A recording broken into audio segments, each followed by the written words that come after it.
Wassalatu wassalamu ala rasulillah wa ala alihi wa ashabihi ajma'in, amma ba'd. Kita lanjutkan ya. Masuk pada halaman ke-7. Qala al-muallif jinsu ma yudhahha bihi, jenis hewan yang disembelih. Apa jenis hewan yang disembelih? Sekarang kita masuk pembahasan jenis hewan yang disembelih. Adapun hukumnya tadi, mayoritas para ulama jumhur mengatakan berkorban hukumnya sunnah muakkadah. Al-jinsul ladzi yudhahha bihi bahimatul an'am faqat. Jenis yang disembelih atau dikorbankan dengannya adalah bahimatul an'am. Bahimatul an'am faqat. Faqat itu saja artinya. Jadi jenis yang dikorbankan adalah bahimatul an'am. Liqaulihi ta'ala, berdasarkan firman Allah Subhanahu wa ta'ala, wa likulli ummatin ja'alna mansakan liyadhkuru ismallahi 'ala ma razaqahum min bahimatil an'am. Wa likulli ummatin, pada setiap umat itu ja'alna mansakan, telah kami tetapkan adanya mansak. Untuk lafaz mansakan ini banyak tafsirnya. Ada yang menafsirkan maknanya id. Pada setiap umat itu kami tetapkan adanya id. Ada lagi yang menafsirkan mansakan itu artinya zibhan, sembelihan. Maknanya setiap umat itu kami tetapkan adanya sembelihan.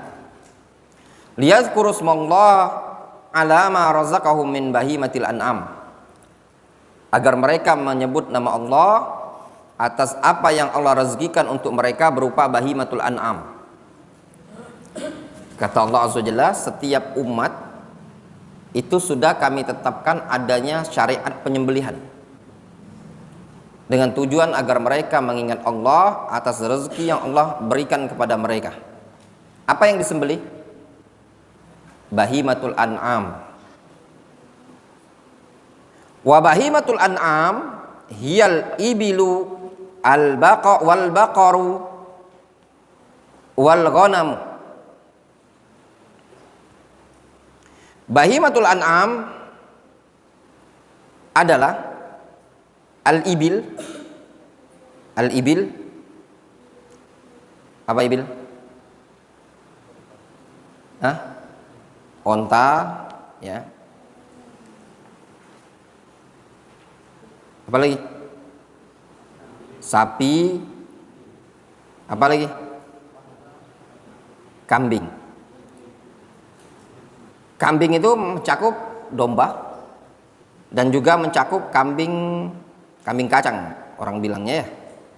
Itu masuk juga bahimatul an'am. Untuk sapi juga kata para ulama mencakup juga kerbau. Ya, mencakup juga kerbau. Jadi yang mau dikorbankan onta dengan berbagai macam jenis onta,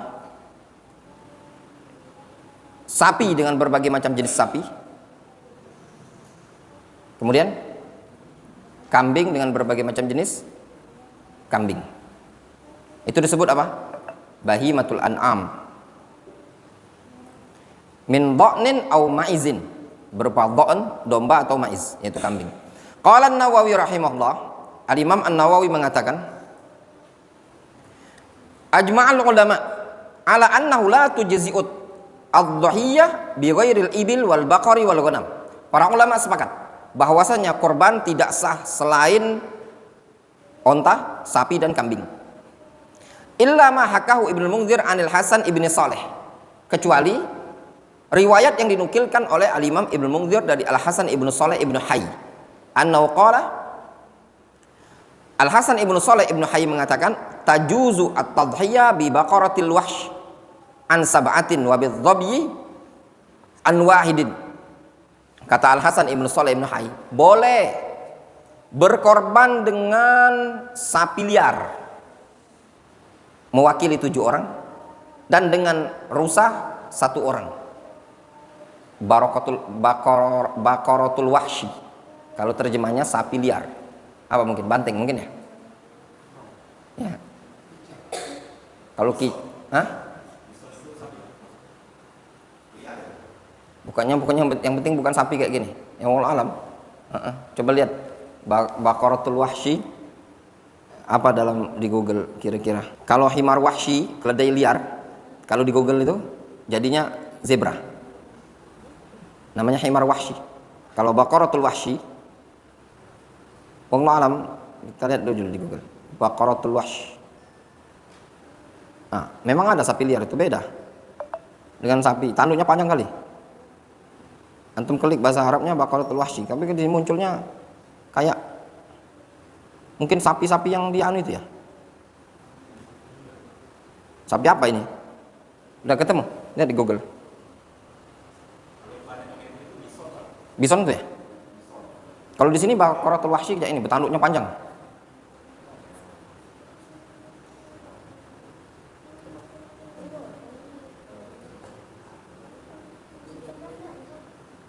Ya mungkin lah bison mungkin ya. Ya. Intinya tapi yang tepat adalah sapi yang biasa ini, sapi-sapi ini ya. Kemudian wa afdalu hadil anwa at-tadhiyah bil badana anil wahid. Nah ini nih, ini yang paling afdol, yang mana dikorbankan? Yang paling afdol ya, mana Gani? Masya Allah Gani, tidak ngantuk dia. Umam mana? WC. Biarlah dia kan memang kita kasih uzur. Dia bagian perlengkapan aja, bukan bagian belajar. Wa afdalu hadil anwa, jenis yang paling afdol at-tadhiyah bil badana anil wahid, berkorban dengan al badana. Badana itu onta, dari atas nama satu orang. Jadi yang paling afdol onta satu orang, Mas Arif. Ya. Tsummal baqara anil wahid, kemudian sapi dari satu orang. Mas Arif beli sapi satu orang. Saya Ustadz, atas nama saya pribadi dan keluarga, uang saya sendiri, tidak patungan. Itu afdol Mas Arif. Tsumma syah, kemudian kambing satu orang. Ya enggak mungkin patungan kambingnya. Jadi urutan itu onta satu orang belinya, sapi satu orang, kemudian kambing satu orang. Tsumma syaraka fi badanatin, kemudian bersyarikat pada onta. Tsumma syaraka fi baqaratin, kemudian bersyarikat pada baqarah sapi. Nah jadi kalau ditanya mana yang afdol antara satu ekor kambing dengan sapi bertujuh, afdol mana? Kambing satu orang. Mungkin pertanyaannya, kan dagingnya dikit Ustadz kalau kambing itu satu orang. Saya paling dapat dikasih sepaha sama panitia masjid. Nah jawabannya, dalam korban ini bukan jumlah daging yang dinilai itu tadi, tapi jumlah nyawa hewan yang ditumpahkan darahnya. Kaedahnya, semakin banyak hewan yang disembelih, maka semakin afdol. Kenapa? Karena setiap penyembelihan dihitung ibadah tersendiri. Faham tuh? Antum menyembelih satu kambing, bismillah, itu ibadah tersendiri. Jadi ketika antum 7 kambing antum sembelih, ada berapa ibadah yang antum kerjakan? Ada 7. Tapi ketika antum menyembelih sapi, 1 patungan 7 orang, ada berapa ibadah yang antum kerjakan? 1. Antara 7 ibadah dengan 1 ibadah, mana yang afdol? Yang afdol 7 ibadah. 7 ekor kambing dianggap 7 ibadah. 1 ekor sapi 1 ibadah. Antum bacanya berapa kali bismillahnya? Apa 7 kali lah? Bismillah, bismillah, bismillah, bismillah, bismillah, bismillah, Allahu Akbar. Enggak kan? Ya tadi. Nah itu tadi sisi afdolnya ya. Tapi kami tidak makan kambing Ustaz. Ya tidak masalah. Ada orang, ada ikhwan luar biasa, tapi nggak apa-apa, kasih aja. Jadi dia gini, Ustaz aku mau yang korban kambing aja biar afdol, tapi aku boleh nggak minta daging sapi juga Ustaz? Kasih ya Mas Arif kasih saja. Kita lanjutkan. Kemudian, nah kalau dalil, mana dalil yang menunjukkan afdol itu onta, kemudian sapi, kemudian kambing, satu-satu ya? Wa dalilu ala dzalika haditsu Abi Hurairah radhiyallahu anhu anna Rasulullah sallallahu alaihi wasallam qala man igtasala yaumul jum'ati ghuslal janabah thumma raha fa ka'annama qarraba badanatan wa man raha fi sa'ati tsaniyah fa ka'annama qarraba baqaratan wa man raha fi sa'ati tsalitsah fa ka'annama qarraba kabshan aqran. Kata Rasul, siapa yang mandi di hari Jumat seperti mandi janabah, kemudian dia berangkat di awal waktu, maka seakan-akan dia berkorban dengan onta. Siapa yang berangkat di waktu yang kedua, seakan-akan korban dengan sapi. Siapa yang berangkat Jumat di waktu yang ketiga, seakan-akan korban dengan kambing yang bertanduk. Nah, menunjukkan apa? Tadi kan urutan. Kata Rasul, siapa yang dari Jumat, mandi Jumat seperti mandi janabah, kemudian pergi ke masjid, dia datang lebih awal, maka ibarat berkorban dengan onta. Siapa yang datang di waktu kedua, ibarat berkorban dengan sapi. Siapa yang datang di waktu ketiga, ibarat korban dengan kambing. Nah, tadi kan Rasul menyebutkan, yang paling afdal mana? Onta. Difahami? Nah, itu alasannya.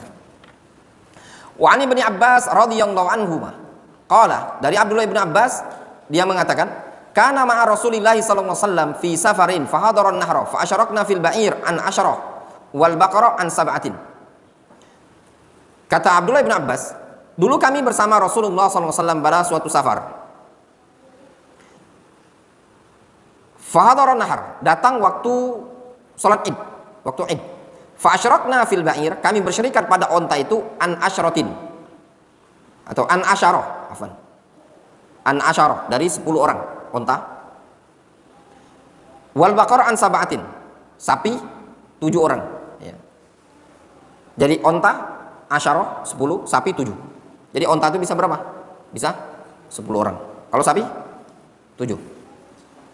Kemudian wajhud dalalah, sisi pendalilannya, annal wahid minal ba'ir ta'dilu asyarata syiyah wal wahida minal baqar ta'dilu sab'a syiyah. Sisi pendalilnya, satu onta setara dengan 10 kambing, satu sapi setara dengan 7 kambing. Jadi satu sapi setara dengan 7 kambing, satu onta setara dengan 10 kambing. Jadi kalau antum berkorban dengan satu onta, ya, antara sama dengan antum berkorban dengan 10 kambing. Nah, itu maksudnya.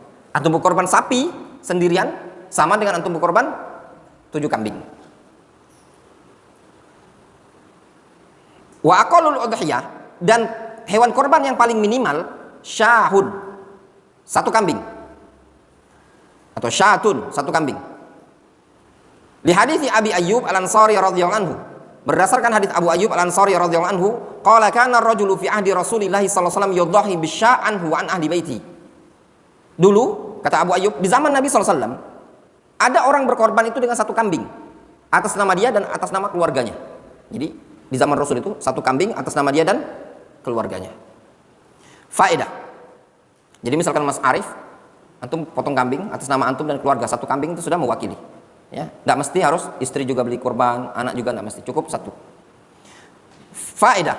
Namun ada ketentuan, kata para ulama, ketentuannya 1 matbah, 1 dapur. Tapi kalau dapurnya berbeda, dalam artian misalkan rumah besar, jadi dapur di situ ada ipar, ada ibu kita juga, tapi dapurnya berbeda, yang dapat pahala yang 1 dapur dengan kita. Faedah. Qala An-Nawawi rahimahullah, kata Imam An-Nawawi, yasihut tadhiyah bidzakari wa bil unsa bil ijma'. Kata Imam An-Nawawi, sah berkorban dengan jantan dan betina berdasarkan kesepakatan ulama, ijma'. Sah berkorban dengan hewan jantan dan hewan betina. Maksudnya kambing jantan boleh tidak dikorbankan? Boleh. Kambing betina boleh tidak dikorbankan? Boleh. Namun kalau ditanya mana yang afdol, kambing jantan atau betina? Kambing jantan itu lebih afdol dibandingkan kambing betina. Alasannya kata para ulama, kambing jantan itu lebih enak dagingnya. Kalau antum perhatikan, kambing jantan sama kambing betina itu beda, ya, tekstur dagingnya itu. Kemudian jelas ya, kesepakatan para ulama. Jadi kalau ada yang bilang, kambing betina itu tidak sah, itu keliru. Sepakat ulama, kambing betina sah dikorbankan. Kemudian, ankam tujzi'ul badana wal baqara wasyah. Dari atau atas nama berapa orang onta, sapi dan kambing itu mencukupi. Jadi sapi itu bisa diatasnamakan berapa orang, onta berapa orang, kambing itu berapa orang. Tujzi'ul badanatu an asyarati wal baqaratu an sab'atin wasyah an rajulin wahid. Sapi bisa untuk 7, onta untuk 10 orang, sapi untuk 7 orang, kambing untuk 1 orang. Wa dalilu hadits Ibnu Abbas al-mutaqaddim wa hadits Rafi' ibn Khudaij fi sahihain. Hadisnya hadits Ibnu Abbas yang telah lalu dan juga hadits Rafi' bin Khudaij. Wa fihi anna Nabiy sallallahu alaihi wasallam adalah asyran minal ghanam bi ba'irin. Padanya ada lafaz bahwasanya Nabi SAW mengganti 10 kambing dengan 1 onta. Jadi Rasul pernah mengganti 10 kambing dengan 1 onta. Wa bihadza qala Sa'id bin Musayyab wa Ishaq. Ini juga pendapat Sa'id bin Musayyab dan Ishaq bin Rahawai. Wa kadzalika tujzi'u al-badana an sab'atin. Demikian juga onta bisa mewakili 7 orang. Li hadits Jabir radhiyallahu anhu qala naharna ma'a Rasulillah sallallahu alaihi wasallam amal Hudaybiyah al-badana an sab'atin wal baqaratu an sab'atin. Kata Jabir, kami pernah berkorban bersama Nabi sallallahu alaihi wasallam pada tahun Hudaybiyah. Onta 7 orang, sapi 7 orang. Nah, jadi onta itu boleh 7, boleh 10. Jadi maksimal 10 boleh. Qala al-Utsaimin rahimahullah, fa fi hadza dalilun ala anna sub'al ba'ir awil baqar qa'imun maqamal wahida minal ghanam wa mujzi'un amma tujzi' anhu. Kata Syekh Ibnu Utsaimin, pada hadis ini terdapat dalil bahwasanya 1/10 onta atau 1/7 onta atau 1/7 sapi sama dengan posisi 1 ekor kambing. Ya. Sehingga sah apa-apa yang membuat sah onta atau sapi. Difahami? Apa-apa yang membuat sah kambing, ya sah juga pada onta. Jadi faham setaranya tadi? 1/7 kambing, 1/7 sapi sama dengan 1 ekor kambing. Kemudian, idza kana ba'dul mushtarikin yuridun al-lahma faqat, fahal tujzi al-udhiyah 'anil baqin. Nah, masalahnya 7 orang ini tadi. Bagaimana kalau salah seorang dari mereka itu cuma pengen daging, bukan pengen lillahi ta'ala? Faiz, Mas Arif, misalkan, santri ini segala macam. Ada yang ingin patungan, tapi dalam 7 orang tadi ada yang mungkin niatnya daging, ada yang niat pengen riak-riaan, ada yang niatnya pengen begini-beginian. Boleh apa tidak? Kan urusan hati bukan urusan kita. Emang kita yakin 7 orang itu ikhlas semua? Kita tidak tahu, ada mungkin karena ikut-ikutan, ada yang mungkin karena tidak enak gitu kan. Masa nggak ikut patungan? Ya enggak? Orang patungan semua di sini di komplek ini. Nah. Madzhab Ahmad wa Syafi'i sihhatu udhiyah al-baqin. Madzhab Imam Ahmad, madzhab Imam Syafi'i sah korban yang lain. Jadi kalau 7 orang tadi, ada 5 orang yang lillahi ta'ala, 2 orangnya karena pengen daging saja. Lumayan katanya, yang penting kita dapat daging. 2,5 juta, lumayan lah minta daging katanya.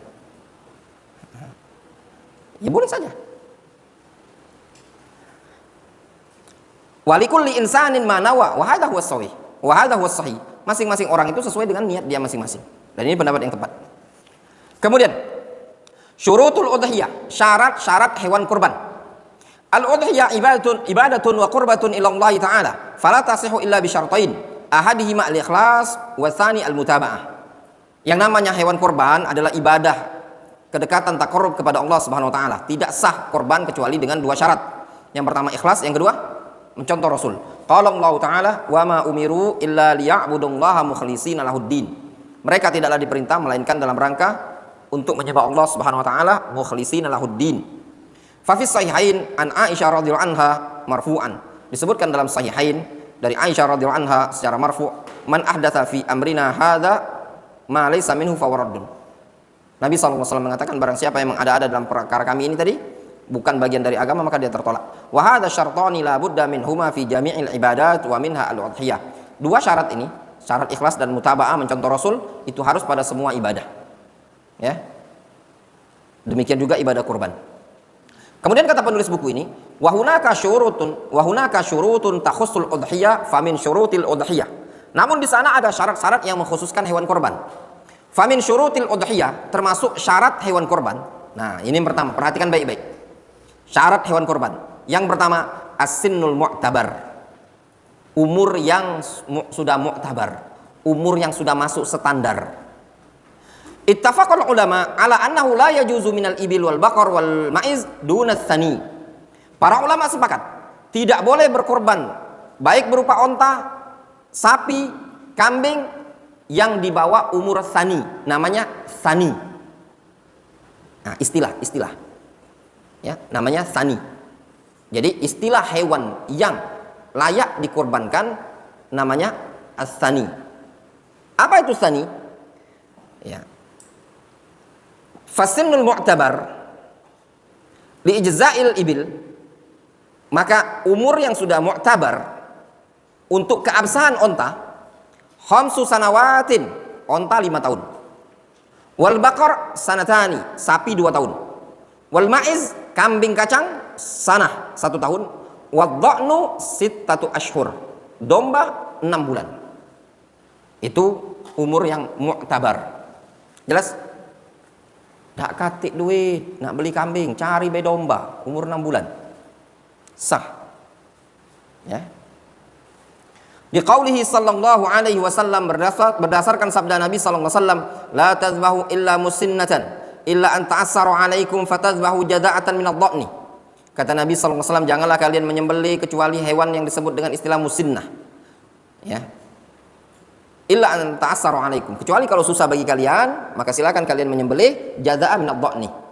Rawahu Muslim an Jabir wa rawa Abu Dawud an Mujashi ibn Salim marfu'an innal jazaa yufi mimma yufi min ats-tsaniyah. Disebutkan dalam hadis Mujashi ibn Salim atau Mujashi ibn Salim secara marfu', innal jaza, hewan jaza, yufi mimma yufi min ats-tsaniyah. Jaza itu hewan yang umur 6 bulan ke atas, itu bisa menunaikan dari apa yang telah ditunaikan oleh hewan tsani, kambing umur 1 tahun. Ya, maksudnya domba umur 6 bulan ke atas itu bisa mewakili kambing umur 1 tahun. Qala al-Iraqi, berkata al-Iraqi fi Tarhit Tathrib, dalam kitab Tarhit Tathrib, fa in qulta fa fi hadits Jabir wa huwa asah anna ijza' al-jaza' min ad-dhanni innama yakunu inda ta'asuril musinnah. Kata al-Iraqi, kalau engkau mengomentari bahwasanya hadis Jabir itu, dan itu lebih sahih, hadis Jabir itu lebih sahih. Kenapa? Karena riwayat Muslim.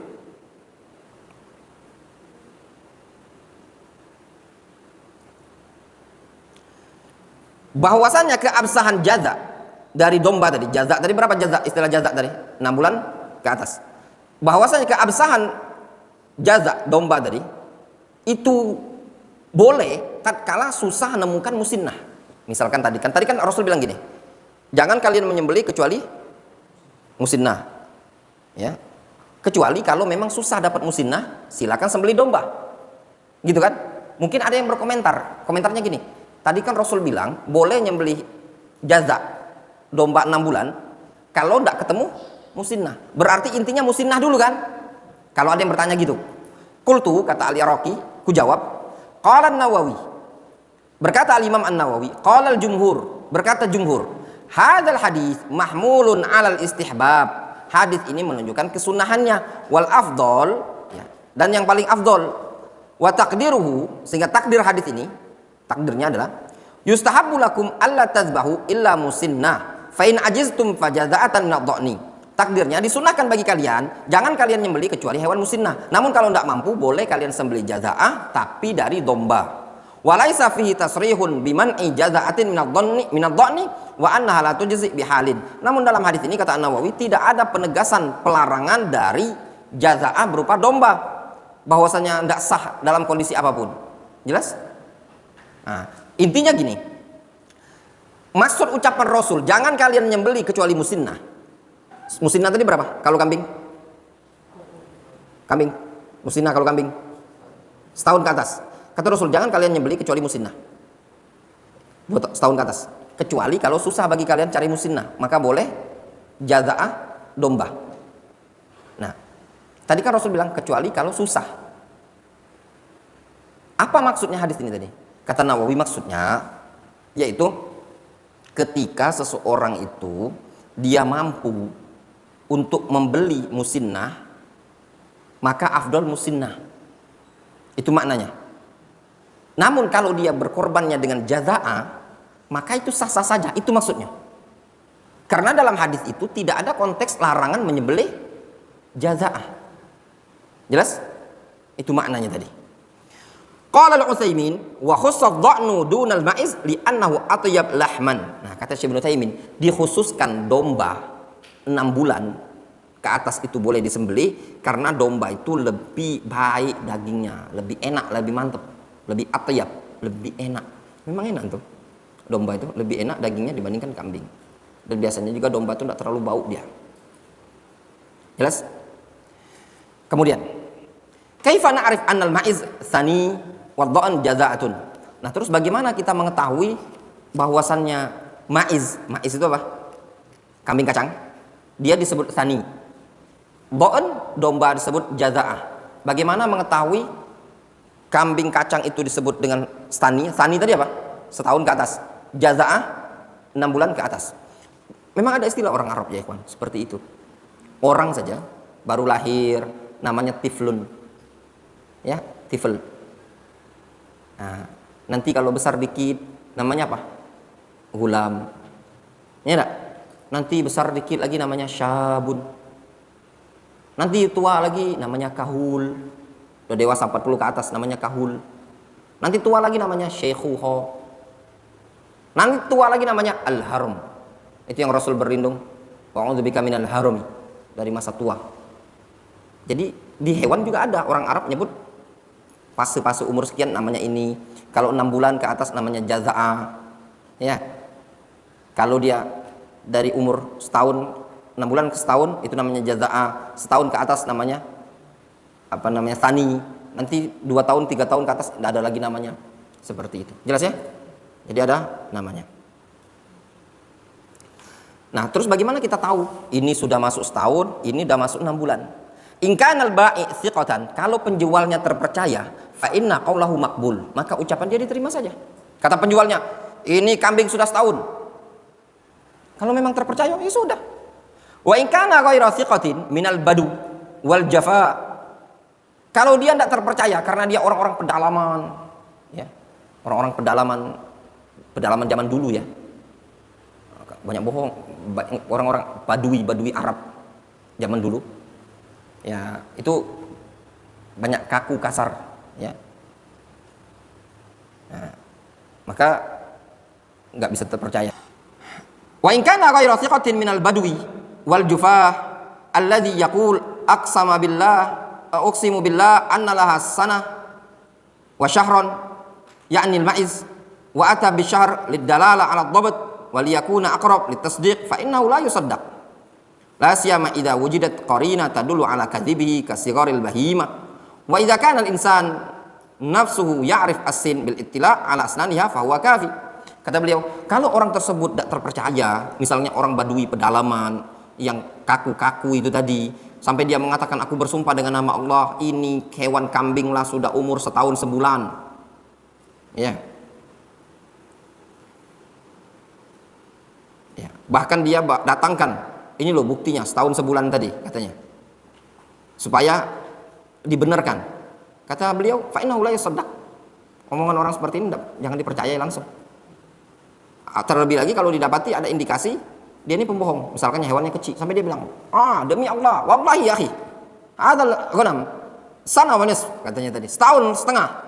Dilihat kecil itu tadi kan. Hai bapak ini tadi. Sambil misalkan dia orang Yaman, ngekot juga. Penampilan jenggot dipelontos. Aduh antum kena tipu sama orang Yaman. Tapi kalau kelihatan dia orang yang jujur, dia bilang, ana ra'i ya akhi, katanya tadi. Hadza haqqi, ini kambingku wa ana ra'i al-ghanam.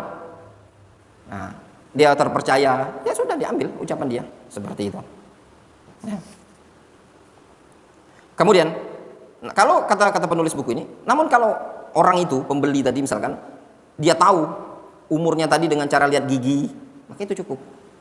Misalkan dilihat giginya, kata salah poel ya giginya. Ya, pas dilihat, aduh, ternyata tidak poel, giginya sering disikat mungkin kan, misalkan. Ya, tidak masalah. Ingat, bukan patokannya itu poel sebenarnya. Yang paling patokannya itu sebenarnya dia tanggal lahirnya. Makanya kalau punya kambing itu dicatat sebenarnya, dicatat dia lahir tanggal berapa, dibukukan. Itu ada kambing itu dia lahir gini. Saya dulu kakek saya kami dulu peliharaan kambing di kampung, dicatat dia lahirnya tanggal sekian. Nanti kalau setahun depan, nah, di mana mau catatnya? Nggak usah repot-repot antum catatnya kambing, catat aja di kalender yang nempel di dinding itu. Ya toh, asal jangan kalendernya dibuang gitu saja. Habis tahun kalendernya dibuang, catat aja di kalender itu, nah, dilingkari. Ini tulisan kambing lahir. Nah, seperti itu. Dan pelihara kambing itu merupakan tindakannya para nabi ya. Tapi jangan dikatakan sunnah ya. Saya pernah lihat ada video, makanya sekarang tuh saya juga heran, banyak sekali orang dikit-dikit mengatakan sunnah. Lihat, ternak kambing itu sunnah. Saya benar, ada dulu ada videonya Ustaz Khalid Basalamah, apa Basalamah pernah lihat. Ternak kambing itu sunnah. Tidak bisa diambil hukum seperti itu. Jadi gini, perbuatan Rasul, tidak setiap yang dilakukan oleh Rasul itu hukumnya sunnah. Jadi dalam ilmu usul fikih namanya ada af'alur Rasul, perbuatan-perbuatan Rasul. Nah, perbuatan Rasul itu terbagi. Ya. Jadi ada kaidah namanya af'alur Rasul al-mujarrada 'anil qaul. Perbuatan-perbuatan Rasul yang tidak disertai oleh komentarnya Rasul. Rasul melakukan sesuatu. Tidak setiap yang dilakukan oleh Rasul itu sunnah. Ada yang dilakukan beliau hukumnya wajib. Ada yang hukumnya sunnah. Ada yang hukumnya tabi'i. Tabi'i itu kebiasaan manusia biasa. Antum bisa katakan makan itu sunnah, makan tidak sunnah. Kalau antum katakan makan sunnah, kenapa? Rasul juga makan. Makan kurma sunnah, nah, Rasul makan kurma. Makan daging, makan. Sampai ada yang bilang kadang, itu loh, makan paha kambing itu yang apa anunya, sambil kambing itu sunnah, kurang tepat. Susu kurma, ada juga yang bilang minuman sunnah, apa susu kurma? Aku juga bingung, minuman sunnah, apa minuman sunnah? Susu kurma. Ini menunjukkan, maaf ya, kalau bodoh jangan ditampakkan di publik. Itu saja. Kita memang nggak pinter-pinter, tapi kita juga nggak terlalu bodoh. Ya, jadi ada pembahasannya itu, ada perkara yang dikatakan sunnah. Apakah antum akan bilang, nah kalau contoh jalan kaki ke masjid sunnah apa enggak? Hah? Sunnah. Apa dalilnya? Jangan antum berdalil Rasul jalan kaki, jangan. Apa dalilnya? Rasul mengatakan barang siapa yang berwuduk di rumahnya kemudian keluar ke masjid, kaki sebelahnya mengangkat derajat, kaki kirinya yang menghapuskan dosa, iya benar? Berarti jalan kaki. Ada sahabat yang bilang, gimana kalau engkau naik keledai aja katanya ke masjid. Ada sahabat buta namanya Itban. Sahabat yang lain bilang, gimana kalau naik keledai saja? Dia bilang, enggak, aku mau jalan kaki supaya dicatat pahalaku. Kata Rasul, engkau dicatat pahalanya berangkat dan juga pahala pulang jalan kaki tadi. Berarti kan ada hadis. Bukan argumentasinya. Kenapa? Rasul jalan kaki ke masjid. Kurang tepat. Kenapa? Karena ada lisannya Rasul tadi. Kalau antum semua tindakan Rasul itu tidak semuanya sunnah. Ada yang tabi'i. Tabi'i itu apa? Tabi'at. Sekarang antum ketemu nggak hadis Rasul menganjurkan, wahai kaum muslimin, peliharalah kambing, karena dengan memelihara kambing kalian akan menjadi orang kaya. Misalkan, ada nggak? Nggak ada hadis Nabi SAW menganjurkan pelihara kambing. Tapi kalau antum pelihara kambing, antum niatkan mencontoh Rasul, antum dapat pahala karena apa? Karena mencontoh Rasul, bukan karena pelihara kambingnya. Faham? Nyambung? Ini sebagian orang kadang bilang sunnah. Sampai ada orang. Jadi Rasul itu pernah gini, terbuka, kancing bajunya terbuka gini, sampai dada beliau kelihatan. Nah. Jadi sebagian orang sampai di-share, dijadiin poster dakwah kayak gitu. Ya. Termasuk sunnah yang dilalaikan, membuka kancing baju. Nah. Sempat japrian sama anak-anak bilang, enggak sunnah. Itu lihat syara ulama bilang enggak ada sunnah. Itu bajunya Nabi kebuka. Pernah enggak Rasul tersingkap pahanya? Nah, mau tanya sama antum. Pernah enggak paha Rasul itu tersingkap? Ya benar. Pernah enggak? Pernah kan? Ketika Rasul duduk di rumah, masuk Abu Bakar, ya benar? Enggak ditutup sama Rasul kan? Ya benar? Kemudian masuk Umar, enggak ditutup sama Rasul kan? Masuk Utsman masuk, ditutup. Kenapa kata Rasul? Saya malu kepada Utsman sebagaimana malaikat malu kepada Utsman. Apakah antum kalau jadi ustadz, paha antum duduk nongkrong di sini, paha antum buka? Kenapa ustadz enggak ditutup? Dulu Rasul pernah buka pahanya. Hah? Rasul boncengan dengan Anas bin Malik. Pada perang Khaybar, Anas bin Malik boncengan sama Rasul. Anas di belakang, Rasul dibonceng naik keledai atau onta, pokoknya di perang Khaybar waktu itu. Pahanya Rasul tersingkap. Kata Anas bin Malik, nempel pahaku dengan pahanya Rasul, tersingkap. Apakah antum akan katakan sambil naik motor Ustaz Sirait boncengan sama siapa boncengan sama sama Aman? Oh, Ustaz Sirait celananya pahanya dinaikin, ya enggak? Terus jawabnya apa? Ini sunnah Rasul. Ada hadisnya. Mana? Dibawakan hadisnya, sahih pula hadisnya tadi. Apakah seperti itu? Tidak setiap perbuatan Rasul itu sunnah. Paham? Nah itulah penting belajar ilmu usul fikih. Makanya Anda bilang, antum kalau belum mondok, antum belum belajar usul fikih, belum belajar qaid fiqhiyah, belum belajar mustalah hadis, belum belajar usul tafsir, berarti antum belum belajar ilmu agama dan belum jadi santri tulen. Itu saja. Nah, kalau belum, mondok aja dulu. Itu tadi. Alhamdulillah, selama mondok 8 tahun udah dipelajari semua. Ya. Tajwid juga belajar. Ya. Jadi butuh waktu. Itu tadi. Yang penting, karena zaman sekarang dikit-dikit bilang sunnah, dikit-dikit bilang sunnah. Sama seperti kalau mau dibilang ya, ruqyah itu. Sebagian orang bilang gini. Daun bidara itu sunnah, pengobatan dengan daun bidara. Ya? Ya enggak? Ya, sekarang anak tanya, mana dalil yang menyebut sunnah? Antum yang bilang sunnah. Pasang daun bidara. Ingat, bukan daun bidara untuk mandikan jenazah ya. Kalau itu ada hadisnya. Ya, pengobatan dengan ngusir jin dengan daun bidara. Ini sunnahnya pakai ini usir jin, pakai daun bidara. Mana dalilnya? Anak katakan dari Nabi. Jangan dari salaf. Dari Nabi. Antum nggak akan ketemu hadis Nabi SAW. Nah, nggak ada. Itu sebagian salaf. Kaidahnya dalam ruqyah la ba'sa birruqah ma lam yakun syirkan. Tidak masalah apapun ruqyah itu selama tidak melakukan kesyirikan. Ada doa-doa yang diajarkan oleh Nabi SAW. Makanya kalau mau dibilang ruqyah itu, apakah ada tata cara ruqyah yang sunnah? Nah ini anak-anak kasih tahu. Ruqyah ada enggak? Ada tidak? Ruqyah itu ruqyah yang sunnah. Tata cara ruqyah yang sunnah sekali.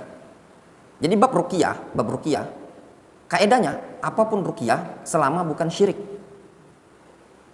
Jadi tidak perlu antum, Ustadz di mana Ustadz ruqyah yang syar'i yang sesuai dengan sunnah. Selama tidak syirik itu ruqyah tidak masalah. Faham? Selama tidak syirik. Rasul bilang, la ba'sa birruqyah ma lam yakun syirkan. Ruqyah apapun kata Rasul tidak masalah selama bukan syirik. Intinya patokan selama bukan syirik. Jelas? Tukang ruqyah yang kalau ikhwan ruqyah itu sebenarnya kalau mau dibilang itu tidak ada dalilnya dari Nabi SAW. Contoh yang ada enggak antum pernah ada ketemu hadis? Ya kita bab ruqyah. Kadang tukang ruqyah itu ngulang-ngulang baca surat gimana ayatnya Ustaz yang kisahnya Musa? Kisahnya Musa sihir itu. Kisah yalqaf ma apa ayatnya? Talqaf ma sunau. Innama sunau kaidu sahir wala yaflihu sahiru haitsu ata. Kadang diulang-ulang tukang ruqyah itu, baca ayat itu diulang-ulang. Emang ada Nabi sallallahu alaihi wasallam mengulang-ulang ayat ini? Hah? Tidak ada. Tidak ada kalau untuk mau taunya. Carilah ayat hadis, tidak ada. Tapi boleh enggak? Boleh, kaidahnya apa? Selama tidak syirik. Dan itu ayat Al-Qur'an. Jadi kalau ruqyah itu bebas membaca apa aja bebas. Selama bukan syirik. Nah itu kaidah. Jadi tidak ribet-ribet gitu loh. Islam itu jangan memasukkan yang bukan sunnah dan jangan mengeluarkan yang sunnah menjadi bukan sunnah. Seperti itu. Ini santri penting sekali dalam bab ini tadi. Jadi kalau ruqyah itu gampang. Bacain aja untuk Al-Fatihah diulang-ulang. Boleh enggak? Ya boleh. Selama bukan syirik. Dengan berdaun bidara. Bahkan ruqyah dengan bacaan Al-Quran. Ini bacaan Al-Quran ditiupkan ke air. Ada enggak dalilnya dari Nabi SAW? Enggak ada. Tidak ada. Tidak ada. Madu di ruqyah memang ada dari Nabi SAW. Hadisnya madu di ruqyah. Zaitun ruqyah. Ada kadang orang jual zaitun ini zaitun ruqyah. Ini air ruqyah. Ini madu di ruqyah. Ada enggak? Garam ruqyah pula. Ada enggak? Kita kalau mau korek-korekan, enggak ada dalilnya dari Nabi SAW. Kenapa? Karena memang Nabi bukan tukang ruqyah.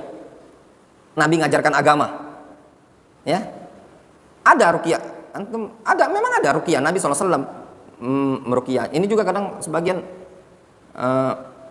tukang ruqyah itu perlu dikuruqyah. Ada buku Yaman. Bagus sekali ya. Bu, siapa lah pokoknya gini. Isi buku tuh tukang ruqyah perlu diruqyah. Buku bagus, insya Allah nanti kalau ada waktu anak ajarkan ke sini. Karena anda lihat udah banyak di Palembang ini bertebar-tebaran ikhwan-ikhwan yang udah menjadi tukang ruqyah. Ada di buku ada tukang ruqyah perlu diruqyah. Ya. Kenapa? Gini, kenapa tukang ruqyah perlu diruqyah? Jadi dia meruqyah mengatakan poin-poin yang sebenarnya bukan sunnah. Hati-hati dalam syariat ini tadi. Makanya kata para ulama, ingat dulu pesannya Syekhuna Abdurrahman Al-Adani. Kata beliau, ahlul qiraah, bab mereka qiraah, jangan masuk ke ahkam. Dulu banyak ditandis sama Syekhuna Abdurrahman. Pelajaran kita dulu di FIUS pernah ada pelajaran at-tibyan. Di akhir-akhir at-tibyan itu kadang mukri ya bilang gini, ahlul qiraah itu gini sunnah, ini sunnah, ini sunnah. Dulu ditandis sama Syekh. Nah, yang seperti ini hadza qauluhu. Namun babul ahkam kembali ke fuqaha. Nah, ini penting Ustaz Syarif. Jadi babul ahkam jadi kembalikan ke fuqaha karena mereka lebih mumpuni. Jadi kan ada kadang ahli qiraat itu bilang gini, yang sunnahnya begini. Tapi setelah dicek dikembalikan ke usul fikih, kembalikan itu tidak ada. Contoh ya. Sebagian orang berpendapat sunnah ketika hatam Al-Quran mengumpulkan keluarga. Ya, antum hatam baca Al-Quran, antum kumpulin anak-anak tuh. Doa sama-sama. Nah, ketika antum memvonis ini sunnah, itu ada salafnya sebenarnya, ada salaf. Sebagian sahabat. Nah, antum katakan ini sunnah. Antum harus datangkan dalil. Ada dalilnya di kalangan Nabi SAW melakukannya. Kalau tidak ada dalil, ya cukup bagi antum dilakukan sebagian salaf. Diingkari, boleh dilakukan, boleh tidak. Tapi antum hati-hati lah antum mengatakan sunnah, wajib, halal, haram, makruh. Nah, itu tadi. Apalagi sampai antum bilang ini sunnah, ini wajib, itu harus butuh argumentasi. Kemudian, banyak kepanjangan tadi nih. Ya. Kemudian, yang kedua, hewan kurban itu syarat yang kedua, as-salama minal uyub, selamat dari cacat. Al-uyub, al-ghair, al-mujzi'ah, fil udhiyah dzukirat fi haditsil barra. Cacat-cacat yang menyebabkan tidak sah di hewan kurban disebutkan dalam hadits Al-Barra ibni Azib. Qama fina Rasulullah SAW faqala arba'un la tajuzu wa fi riwayatin la tujzi'u fil adahi al-awra al-bayyin awaruha wal maridu al-bayyin maraduha wal arja al-bayyin dhaluha wal kasiratu allati la tunqi.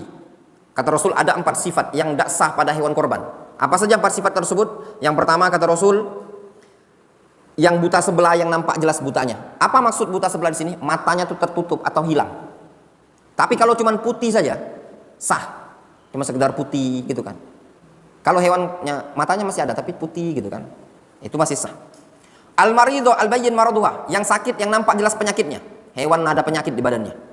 Wal arja al-bayyin dhaluha, yang pincang, yang nampak jelas pincangnya. Apa patokannya kata para ulama? Kalau dia jalan bersama temannya ketinggalan, berarti pincang dia. Yang keempat al-kasirah, wa fi riwayatin al-ajfa allati la tunqi, yang kurus kering, kerempengan yang tidak punya sumsum lagi. Nah, kurus, krempeng, tulang baik, mana nak dikorbankan? Fahadi arba' mansusun ala man'il udhiyah biha wa adami ijzaiha. Ini 4 jenis, 4 sifat ini dinas, disebutkan secara nas dilarang untuk dikorbankan dan tidak sah untuk dikorbankan. Al-ula al-awra al-bayyin awaruha wa hiya allati in khasafat ainuha aw barazat. Yang pertama, yang buta sebelah yang nampak jelas butanya, yaitu hewan yang matanya tadi in khasafat itu terbenam, tertutup, atau barozat, nonjol. Nah, ya. Fa in kanat la tubsir bi ainiha lakin awaruha ghairu bayyin ajza'at. Kalaupun dia enggak bisa ngelihat, dia enggak ngelihat, kambing itu enggak ngelihat, tapi matanya masih ada, itu sah saja. Memang antum tahu kambing itu enggak ngelihat, ya enggak? Apalagi yang rabun, memang tahu. Selagi matanya ada tuh kan antum mengira kan dia ngelihat, padahal sebenarnya buta. Dia enggak butuh juga, kambing itu enggak butuh, dia kan cuma cium-cium makannya, enggak ngelihat dia kan, dicium aja sama dia. Oh ini kangkung, ini daun alpukat katanya tadi, jangan dimakan. Kalau dimakan kita langsung disembeli katanya tadi. Diciumnya, wah ini jagung, jangan pula katanya.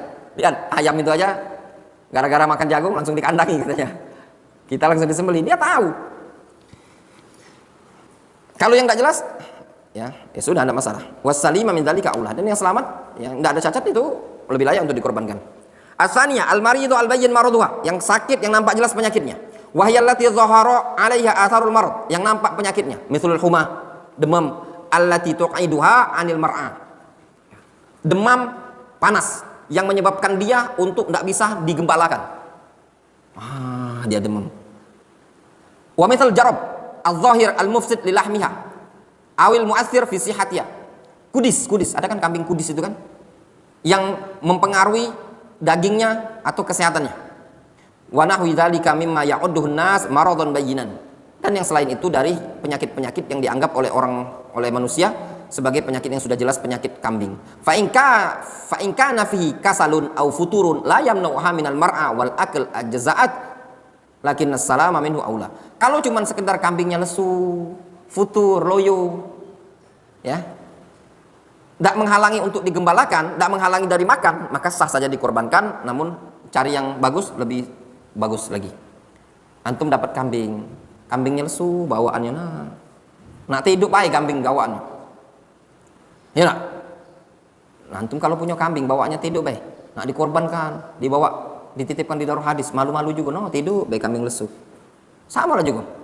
Kemudian as-salisa, yang ketiga, al-arja al-bayyan dhal'uha wa hiya allati la yastati'u mu'anaqatus salimah allati la tastati'u mu'anaqatas salima fil masyi fa in kana fiha arjun yasir la yamna'uha min mu'anaqatis salima ajza'at was salama minhu aula. Yang ketiga, yang pincang, yang nampak jelas kepincangannya. Apa patokan nampak jelas kepincangannya? Yaitu hewan kambing yang tidak mampu membarengi hewan yang sehat ketika berjalan. Kalau ada kepincangan tapi kecil, tipis gitu loh, tidak menghalangi dari barengan sama temennya, maka sah saja untuk dikorbankan. Namun kalau cari yang sempurna itu lebih bagus. Jadi kan antum punya kambing pincang, kalau dia berjalan selalu ketinggalan, nah itu tidak sah. Tapi antum punya kambing pincang, dijilat agak-agak pincang, tapi jalannya masih bisa ngejar kawannya. Dalam artian pincangnya tuh masih, kan ada pincang yang udah kakinya mungkin diangkat sebelah kan, ada yang pincangnya dia masih diinjak-injakkan gitu loh kan. Nah itu masih sah saja. Ar-rabi'ah, yang keempat. Ar-rabi'ah al-kasirah awil ajfa, yakni al-hazila, yaitu yang kerempengan. Kasirah atau ajfa yang kerempengan, allati la tunqi, ay allati laisa laha mukhun, yang tak punya sumsum lagi. Fa in kanat hazilatan fiha mukhun, namun kalau dia kerempeng namun masih ada sumsum, ajza'at, masa sah saja. Illa ayakuna fiha arajun bayyin wassamina as-salima aula. Kecuali kalau memang ada araj, ada kepincangan ya, ada cacat ya yang jelas gitu loh, maka yang dia gemuk itu lebih gemuk bagus, itu lebih layak untuk dikorbankan. Qala Syekh Abdul Muhsin Al-Abbad, berkata Syekh Abdul Muhsin Al-Abbad, allati la taqi hiya allati la tunqi hiya la mukhafi idhamiha wa huwa ad-duhn alladhi dakhil al-'azm. Maksud allati la tunqi yaitu hewan yang tidak punya sumsum di tulangnya. Tidak ada minyak lagi sumsum untuk menggerakkan tulangnya tadi kan. Hadil arba mansusun 'alaiha wa yulhaq bi hadil arba ma kana bi ma'naha aw aula fayulhaq biha. Ini yang 4 disebutkan dalam hadis. Dan diikutkan 4 ini juga apabila yang semisalnya juga parah. Kalau ada cacat-cacat yang parah, maka tidak sah untuk dikurbankan. Nah, di sana ada cacat-cacat ya, yang parah. Contoh, al-umya allati la tubsiru bi ainiha, buta. Li'annaha aula bi adamil ijza' minal awra al-bayyin awaruha. Buta kedua-duanya tidak sah. Buta sebelah saja tidak sah, apalagi dua-duanya. Wa kadza maqtu'ah ihdal yadain aw rijlain li'annaha aula bi adamil ijza' minal arja' al-bayyin dhaluha. Demikian juga yang sudah terbuntung kaki depan atau kaki belakangnya, pincang saja tidak boleh, apalagi buntung kan. Wa kadza azamna wa hiyal ajiza 'anil masyi li'ahatin wa laysa lisamanin. Demikian juga hewan yang zamna, namanya zamna. Apa zamna? Yang tidak mampu lagi berjalan karena ada penyakit, kelumpuhan. Bukan karena gemuk. Ada hewan tidak bisa jalan karena kegemukan. Ini tidak bisa jalan karena lumpuh, tidak bisa dikorbankan. Wa kadza as-saula, demikian juga as-saula wa hiya al-majnuna allati tastadir fir ra'i. Hewan yang majnuna, tahu untuk majnuna? Muter-muter baik kerjaan dia, stres. Gak kerjanya allati tastadir, muter-muter aja, digembalakan muter baik, loncat sana, loncat sini. Pecah kambing antum yang kemarin dia. Yang katanya di situ yang disembelih. Ya kan? Yang kata antum. Ada yang kata antum kenapa tuh gigit ular atau apa katanya? Yang ya, muter-muter kenapa? Tapi nggak jadi kita sembelih begitu ya? Hah? Nggak jadi kan? Wala tar'a illa qalilan. Jadi kambing yang gila, dia tidak makan kecuali sedikit. Kerjaan dia loncat sana loncat sini, stres. Memang benar. Orang bilang orang yang loncat-loncat sana itu orang pintar. Enggak, itu orang yang bodoh menurut anak. Anak walau alam, ini pandangan anak pribadi ya. Ada yang bilang gini, anak-anak itu yang aktif itu orang-orang yang pintar. Kalau menurut anak itu yang bodoh. Yang pintar itu adalah yang bisa dia tahu memanfaatkan situasi dan kondisi, itu yang pintar. Bener anak, itu anak pengalaman pribadi. Antum lihat mana ada orang pintar itu berhasil yang kayak gitu. Antum lihat ya, Afan. Ada yang belajar di sini, ya, yang belajar di sini. Sudah dia belajar keliling aja dia muter di situ. Ya benar. Antum lihat ngajinya, muter aja di kerjaan. Orang aktif kayak gitu, mungkin antum mikir itu pintar. Coba kalau dia duduk aja, duduk dia baca, diulang-ulang, lancar kan ngajinya? Ada. Itu sebentar lagi tahun ini sebentar lagi tamat itu SD. Ngajinya aja masih antum mau jauh lah dibandingkan umam aja lah, dibandingkan atoya lah, jauh, ya enggak? Paham kan anak yang anak maksud ini kan? Kalau sorry itu, kan makanya kalau dia ngaji itu anak suruh duduk antum, supaya dia jangan kulukiler aja. Orang bilang, anak pernah diskusi di apa namanya, anak kajian di kantor PLN. Dia bilang gini, Ustadz, berdasarkan pengalaman, itu orang-orang yang anak-anak itu rame di masjid saya biarin Ustadz. Nah, dia itu katanya orang anak-anak seperti itu pintar Ustadz, aktif. Anak memang udah tahu, orang bilang ciri-ciri anak yang pintar itu dia aktif. Aktif apanya? Itu namanya enggak belajar. Orang yang pintar itu dia bisa memanfaatkan situasi dan suasana. Kapan dia main, itu yang pintar tuh. Kapan dia main, kapan dia belajar, dia tahu. Kalau kerjaan dia main itu namanya safi. Serius, maafan. Teori seperti itu, teori bodoh. Kita tuh banyak dibodohin teorinya apa? Teorinya barat dalam dunia parenting. Orang bilang gini, kalau anak, biasanya katanya mereka, anak itu kalau aktif begini, itu tanda-tanda anak pintar. Aktif mananya? Orang yang pintar itu, ya, mau contoh, ya, orang yang pintar itu orang yang nurut, itu saja. Orang yang pintar, orang yang nurut. Anak bicara pakai dalil, tidak pakai teori barat. Hasan, ya, itu aktif, ya benar. Tapi dia nurut. Rasul khutbah, Rasul sholat, naikin ini sama Rasul. Ya enggak? Dikuda-kudain sama dia punggungnya Rasul. Rasul khutbah, didekati sama dia, digendong sama Rasul.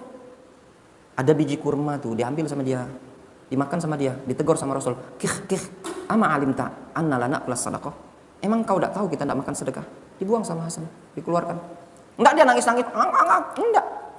Itu anak yang pintar, jadi khalifah setelah Ali bin Abi Thalib. Ya enggak? Makanya anak yang pintar bukan anak yang tidak mau nurut. Anak yang pintar adalah orang yang nurut.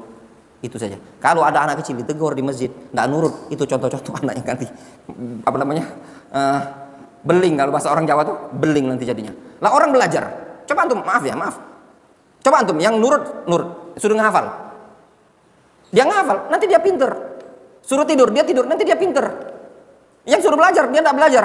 Katanya biarin Ustadz supaya aktif. Mana aktifnya? Orang jam belajar dia tidur, orang tidur siang dia sana nongkrong. Ya apa enggak? Nah itu ilmu parenting. Anak bilang, berapa muridnya Pak? Anak bilang 70-an Ustadz katanya. Jadi saya biarin aja rame, karena anak-anak yang rame itu aktif, itu pinter mananya? Itu anak-anak yang bodoh. Bener, anak yang pinter itu orang yang tahu mana situasi dan kondisi. Karena sebagian orang, bener, dunia parenting itu dunia ilmu parenting itu anak lihat menyelisih syariat Islam banyak. Katanya anak-anak tuh tidak boleh dilarang. Namanya juga anak-anak. Tidak apa-apa, jangan dilarang, namanya anak-anak. Rasul aja larang cucunya. Anak-anak gak apa-apa, gak usah disuruh, namanya anak-anak belum balik. Loh, Rubaiyah bintu Muawwidh di bulan Ramadan anak kecil disuruh puasa. Katanya, fa idza baka ahaduhum, kalau ada yang nangis kami kasih mainan dari bulu-buluan. Diperintah apa enggak? Anak kecil zaman Rasul itu diperintah dan dilarang. Ya. Jadi enggak ada anak kecil itu dibiarkan. Antum ini yang hasil didikan ilmu parenting ini. Enggak mau ditegur. Jangan, biarin aja Ustaz. Biarin aja. Nanti dia udah bisa mikir sendiri. Enggak, sampai nangis tuh, merengek-rengek. Fa idza baka ahadum a'tainahum al-lu'ba minal had. Mereka nangis kami kasih mainan. Puasa nak, puasa terus. Antum tahu yang bunuh Abu Jahal itu siapa? Siapa? Muawid bintu Afra sama Mu'ad bin Amr bin Jamuh. Umur berapa? Hah? Umur berapa kalau teman tahu? Satunya umur 13 tahun, satunya umur 14 tahun. Disebutkan dalam kisah, Allah alam kesahihannya, itu pedang diseretnya. Dia bilang sama Abdurrahman bin Auf dengan anak Abu Sa'id, dia bilang, mana orang yang dulu mencela Rasul? Perang sedang berkecamuk. Antum kalau perang berkecamuk, jangan perang berkecamuk, antum disuruh ngambil sampah. Perang sedang berkecamuk, perang Badar. Dia bilang, mana dulu yang mencela Rasul? Umur 13 tahun. Antum berapa umurnya? Azkah? 11, 14, umur 13 tahun dia. Kata sahabat, anda lupa sahabat, hadis ini pernah anda bacakan di Komplek Pelabuhan Masjid Al-Ikhlas. Dulu kita ada kitab pelajaran hadis-hadis terkait dengan pemuda, anak-anak. Kata sahabat tersebut, itu loh orangnya, didekati sama dia, sahabat sama dia, dikeroyok sama 2 orang bocah loh. Dulu di Mekah petatang-peteteng Abu Jahal, bunuh, disikat sama anak kecil. Nah,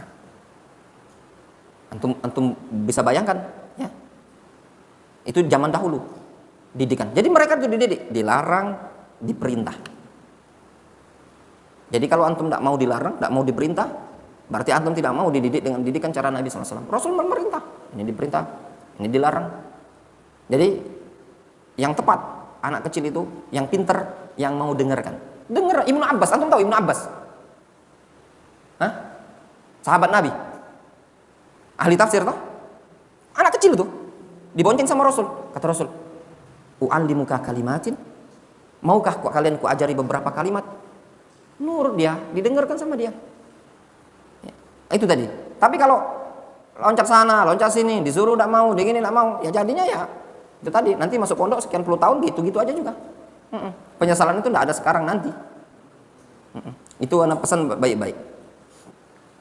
Sama saja antum nyantri mau pindah pondok lain, nanti pondok lain. Lihat kayak kemarin ada santri yang mantan santri duduk di sini kan, antum bisa bayangkan, kasihan kan orang tua keliling, udah pernah di daurah hadis ini, pindah lagi ke pondok lain kena tendang pula, pindah lagi pondok lain, kena tendang lagi, pindah lagi pondok lain, kena tendang lagi. Sebentar lagi itu sama Faiz jauh. Faiz udah berapa sekarang? 7 juz apa berapa juz? 7 juz. Itu anak yang kemarin anak permisalkan, itu anak. Itu karena ngapa? Nggak mau nurut lah. Nggak mau nurut. Nanti antum kalau nggak mau nurut, antum akan menyesal di hari kemudian. Benar. Ya. Jadi nggak ada istilah nanti pintar sendiri kok. Nggak ada pintar sendiri. Orang belajar, tanya Ustaz Sirait itu. Nggak ada orang nanti kalau dia besar nanti pintar sendiri. Nggak ada juga itu. Orang belajar temu nurut aja. Orang kerja saja kalau nggak nurut kena usir di dunia kerja itu tadi. Apalagi belajar, kuncinya itu tadi. Antum nurut orang tua, nurut guru antum. Memang sekarang dunia parenting ini dirusak sama teori-teori hasil-hasil risetnya orang-orang ya di luar agama Islam. Jadi membuat dunia ajaran Islam ini dibuat samar, seakan-akan parenting terbaik. La ya'mur wa la yanha. Kata Allah Subhanahu wa taala mengatakan ahasiban nasu ayyutraka sudah. Apakah manusia mengira mereka dibiarkan begitu saja? Kata Imam Syafi'i, la yu'mar wa la yunha, tidak diperintah, tidak dilarang. Tidak ada. Orang itu diperintah dan dilarang. Makanya kalau di masjid, kadang sebagian sekarang ini udah normalisasi. Anak-anak biarin aja lari di masjid. Nah, masjid gaduh, rame. Dulu alasannya apa? Nanti anak-anak tuh dia aktif. Itu orang orang aktif itu tanda-tanda pinter. Ya memang hasil riset ya. Orang-orang yang pinter itu aktif, tapi nurut, diarahkan. Bukan pinter dibiarin aja, dia aktif, dia punya tabiat aktif, maunya aktif. Itu ada paket. Nah, orangnya aktif ya, tapi dibiarin. Nah, itu salah. Ya. Seperti itu. Ini kembali ke pembahasan apa? Hewan tadi kan? Nah, itu tadi. Hewan aja kalau dia aktif sana, enggak boleh dikorbankan. Dianggap stres. Sama juga kalau nyantri. Jam tidur, dia tidur siang, suruh tidur siang, habis makan siang tidur. Nongkrong di sana dia. Jam belajar, suruh belajar, dia tertidur. Jam makan dia tidak makan, dia main kemana? Jam belajar ngoncet cari dia, mau masak mie segala macam. Pinter nggak ini tadi? Nggak pinter. Ya, ini namanya bodoh. Ya, kebodohan. Kenapa? Orang yang pinter itu pada hakikatnya orang yang tahu aturan. Ketika tidak tahu aturan itu bukanlah orang yang pinter. Kemudian wakadha al-huyyam al-huyam bidhammil ha wa takhfifil ya, ya huyam, wa kadza al-huyam wahya min amradil masyiyah, itu termasuk penyakit hewan ternak. Wahya wa huwa ayashtad atshuha fala tarwa minal ma, yaitu kehausan terus, apa, panas dalam mungkin dia, panas dalam. Fala tarwi minal ma, dia tidak minum, tidak kalah minum, haus terus kerjaannya, itu tidak sah dikorbankan. Wa hunaka uyubun fil udhiyah walakin la tamna al ijza wahya, di sana ada aib-aib, cacat-cacat, namun tidak menghalangi dari dikorbankan. Al ula, yang pertama, al adba wahya maqtu'atul qaran awil udhun. Adba bahasa Arabnya, sah dikorbankan, ya, terpotong tanduknya, itu sah dikorbankan. Terpotong telinganya, sah dikorbankan. Fa amma mafqudatul qarn wal udhun bi aslil khilqah fala tukrah lakin ghairuha aula. Akan tetapi kalau memang dari awal penciptaannya ndak bertanduk dan ndak punya telinga, bawaan lahir nih, itu ndak dimakruhkan. Difahami? Jadi dia gini, ada yang tanduknya patah, sebenarnya ada tanduk, kelahi dor, patah tanduknya, sah ndak dikorbankan? Sah, tapi makruh saja, tapi sah. Tapi kalau memang dari kecil ndak ada tanduk, baru lahir tanduknya cuma sebelah, dalam artian tuh ya satunya memang ada tanduk, satunya ada, kok aneh pula hewan yang cuma sebelah tanduknya, sah ndak dikorbankan? Jawabannya sah, ndak makruh. Ndak ada telinga, lahir hewan sapi itu ndak ada telinga, sah ndak? Sah. Tapi kalau telinganya tadi digigit anjing, sah ndak dikorbankan? Jawabannya sah, tapi makruh. Difahami? Kemudian as-tsaniyah al-muqabalah wa hiya allati shuqqat udhunuha minal amam ardon.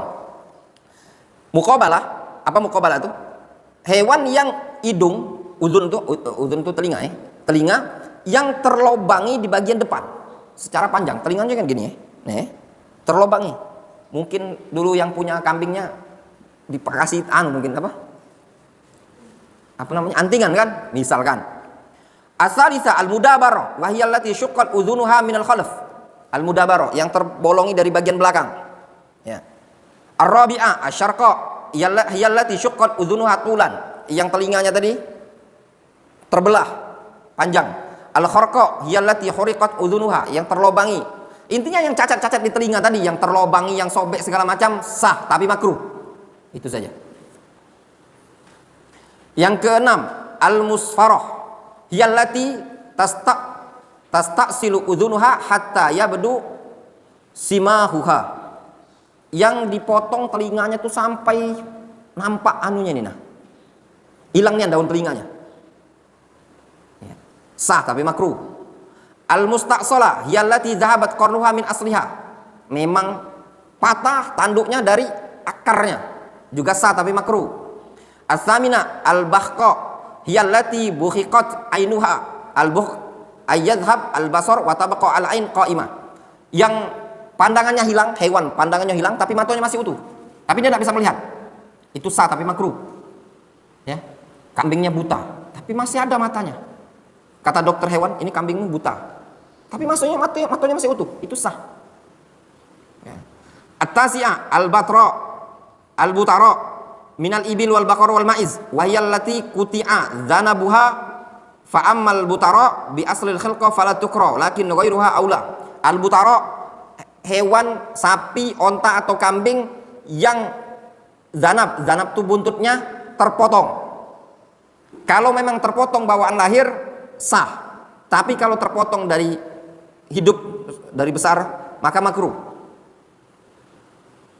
ya. Dapat sapi, nah misalkan sapi buntutnya terpotong, sah enggak? Jawabannya sah. Kambing, nah, namun qala al-Utsaimin ammal butara minad dha'ni wa hiya allati quti'at ilyatuha au aktsaruha fala tujzi. Adapun yang hilang buntungnya berupa domba, maka tidak sah. Ilyah, tahu antum ilyah? Kambing Arab itu, kambing kita ini beda ya, domba kita ini beda. Jadi kalau di Yaman, ya, di Arab itu dia ada namanya ilyah. Buntutnya itu besar, ekornya. Antum lihat di YouTube itu besar ekornya. Kalau kita ini ekornya kan kecil kan, domba itu. Nah itu besar. Nah kalau yang itu hilang, itu tidak sah dikorbankan. Tapi kalau yang ekor-ekor kita ini itu sah. Nah ilyah kambing itu tadi, itu antum bagi 3, potong. ambil potong, dibelah 3, direbus, jadi minyaknya. Itu obat pegelinu. Tibun Nabawi, namanya Irqun Nasah. Kata Nabi SAW, Ilyatus Syah, dawa Irqun Nasah. Ya, itu obat Irqun Nasah. Irqun Nasah tuh pegel, encok lah. Nah, itu tadi, diminum. Itu mantap. Ya. Itu lemak isinya, lemak gaji. Gaji itu bagus sebenarnya, bagus itu. Gaji itu. Tapi yang segar dia, yang segar. Itu bagus. Tapi walaupun dia bagus, ya sama saja. Semuanya ada takarannya. Mau daging, mau apapun. Madu itu bagus. Kalau antum minum sederigen itu. Ya mas, madu itu bagus mas dalam Al-Quran. Tapi kalau diminum sederigen ya sama saja mas, jadi penyakit. Segala sesuatu itu ada takarannya. Nah, gaji itu sebenarnya bagus dikonsumsi. Tapi ada takarannya. Buktinya kan, kalau bakso itu kan ada daging tetelan gaji itu kan enak mas. Coba kalau daging, gajinya semua kan nggak enak juga. Itu tadi. Kata para ulama bagus. Bahkan mereka mengatakan minyak dari lemak hewan itu jauh lebih bagus dibandingkan minyak dari pohon, dari nabati. Orang Yahudi, ya, saking mereka tuh tahu minyak hewan itu bagus. Mereka kumpulkan bangkai, misalkan ada sapi mati gitu kan, diambil gajinya. Terus minyaknya tuh diambil, dipanas, dicairkan, diambil minyaknya. Itu kan tidak boleh, haram hukumnya. Kan bangkai. Nah Yahudi itu diambilin sama dia. Menunjukkan mereka tahu itu tuh bagus kualitasnya. Tapi kan bangkai kan haram. Nah itu dilarang oleh Nabi SAW dalam hadis kan. Nah, mereka itu kata Rasul, kalau ada minyak, lemak, syaham kan, mereka cairkan, mereka gunakan untuk ngecat, untuk minyaki kapal dan yang semisalnya, untuk ngecat, untuk mereka campur dengan makanan dan yang semisalnya. Kemudian, li'anna dzalika naqsun baina fi juz'in maqsudin minha, fa amma in kana al-qat'u min ilyatiha an-nisfu fa aqal fa innaha tujzi' ma'al karaha qiyasan 'ala al-adba. Karena kalau hilang terpotong utuh ekor kambing Arab ini tadi, domba Arab ini tadi, maka itu hilang satu bagian dari hewan korban tadi. Adapun kalau cuma terpotong sedikit katanya, ya maka masih sah tapi makruh. Yang ke-10, al-ashira ma quti'a dzakaruhu. Hewan yang terpotong biji kemaluannya. Fatukra tadhhiya biha qiyasan 'alal adba. Makruhnya hukumnya makruh. Kalau sapi mas makruh. Oh afan. Zakar tuh afan. Salah. Zakar tuh bukan biji kemaluan. Zakar tuh anunya. Batang kemaluannya. Namanya zakar. Yang terpotong zakarnya itu malu. Malu, astagfirullah. Ajaran konsentrasi ya. Itu makruh. Misalkan maaf ya. Ada kambing, tak katik lagi burungnya itu tadi. Ya, digigit anjing burungnya tadi misalkan kan dia lagi kencing, dah anjing gigit tuh dah. Digigit sama anjing. Boleh enggak dikorbankan? Makruh. Amma ma quti'a khasiyata, adapun kalau yang terpotong tuh bijinya, fala tukra tadhhiya bihi, maka tidak dimakruhkan. Jadi kalau dia terpotong biji kemaluannya itu tidak makruh. Tapi kalau hilang senjatanya itu makruh. Nah, disebutkan anak termasuk yang dulu seneng makan nih torpedo itu, tapi semenjak anak dapat ada faedah, ulama zaman dulu mengatakan makruh, ya mengatakan makruh, sesuatu yang torpedo itu makruh, itu tidak lagi anak makan, ya. Kalau dulu seneng anak masak-masak di dapur ini, sudah selana tahu itu tidak mau lagi anak. Nanti kalau antum mau lebaran mau ambilin, antum ambilin aja, ya. Katanya makruh, ya tidak bagus, menimbulkan penyakit. Al-hadi asyar al-hajma wahiyallati saqata ba'du asnaniha qiyasan ala adba'il qarn. Al-hajma, hewan yang giginya hilang sebagian. Itu makruh. Patah giginya tadi. Ya enggak? Patah giginya. Separuh ompong dia. Tapi enggak habis semua. Al-asyara al-hadda hiyallati nashafa dar'uha ma'al kibar sara la yadur. Yang ke 12, hewan kambing perempuan yang sudah kempes asinya, kantung asinya sudah kempes sehingga tidak ada isi lagi, mau dikorbankan, karena udah tua, udah kerempeng, kempes dia. itu tidak ada makruh dia, tetap sah tapi makruh. Itu aib-aib yang ada pada hewan korban. Wallahu ta'ala alam shawab, ya ikhwan. Nampaknya di kitab ini belum selesai. Sisanya mungkin nanti dilanjutkan di pelajaran berikutnya. Mungkin bisa jadi